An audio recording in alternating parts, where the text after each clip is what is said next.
ఎంతోమంది చెప్తుంటారు, మాకు బీపీ వచ్చినప్పుడు తెలిసిపోతుందండి, తల నొప్పిగా అనిపించిద్ది, కళ్ళు తిరుగుతున్నట్టు అనిపిస్తాయి, తల భారంగా అనిపిస్తుంది, కోపం ఎక్కువగా వస్తుంది, అట్లా అనిపించినప్పుడు బీపీ టాబ్లెట్ కొన్ని రోజులు వాడి ఆపేస్తాము అని. బీపీ అనేది సైలెంట్ కిల్లర్. అంటే లక్షణాలు పెద్దగా మనకు అసలు తెలియవు. బీపీ ఉన్నా కూడా మనకి చాలాసార్లు ఏమీ అర్థం కాదు, చెక్ చేసుకుంటే ఎక్కువ వస్తుంది.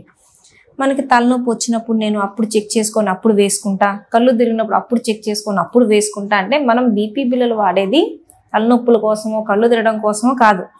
బీపీ అనేది పక్షవాతాలకు కానీ గుండెపోట్లకు కానీ మొట్టమొదటి కారణం. షుగర్ కన్నా కూడా మోర్ డేంజరస్. బీపీయే ఎక్కువ మందిలో పక్షవాతాలకి దారి తీసిద్ది. కాబట్టి మనకి తలనొప్పి కోసమో కళ్ళు తిరగడం కోసమో మనం బీపీ బిళ్ళ వాడం. మనం వాడేది గుండె బాగుండాలి, మన మెదడు బాగుండాలి, కిడ్నీలు బాగుండాలి, ఈ ఆర్గన్స్ పాడవకూడదు అనుకొని మనం బీపీ టాబ్లెట్ అనేది వాడుకోవాలి. చాలామంది ఇట్లా అనిపించినప్పుడు చెక్ చేసుకున్నప్పుడు అప్పుడు వాడుకుంటారు, బాగున్నప్పుడు ఆపేస్తారు.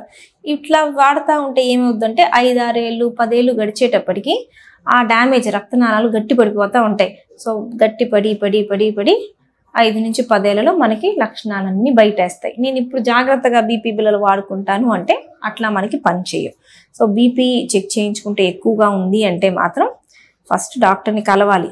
లైఫ్ స్టైల్లో కొన్ని మార్పులు చెప్తారు, డైటు, ఎక్సర్సైజు, టెన్షన్ తగ్గించుకోవడం, నిద్ర బాగుండడం, ఇట్లా స్మోకింగ్ ఆపడం, ఇట్లా కొన్ని చెప్తారు.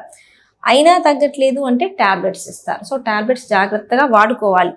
మనంతట మనం ఎప్పుడూ ఆపేసేయకూడదు. తగ్గుతుంది బీపీ అంటే మళ్ళీ చెక్ చేసుకొని కొన్ని ట్యాబ్లెట్స్ మెల్లగా తగ్గించాల్సినవి ఉంటాయి.